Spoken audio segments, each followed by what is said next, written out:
大家好，我是夏妈。这种天气来上一份酱醋鸭爪，酸酸辣辣，开胃解腻，口感又冰爽。先来准备3斤鸭爪，把指甲剪干净。由于我们买的都是冰鲜的，所以腥味是比较重的。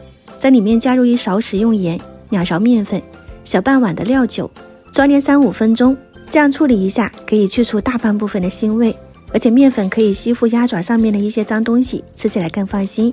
再用清水冲洗个3-5遍，直到水清澈就可以啦。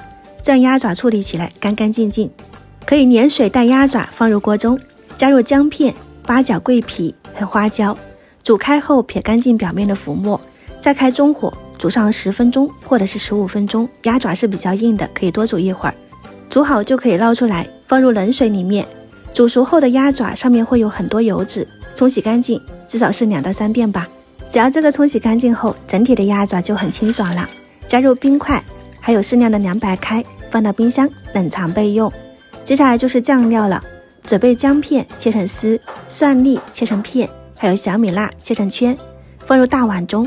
加入泡椒、生抽、陈醋、米醋，再来一点老抽上色，白糖、味精、蚝油调鲜，少量食用盐，再加入纯净水给它搅匀就可以了。生抽和水的比例是1:1，其他的话呢可以根据个人的喜好去增减。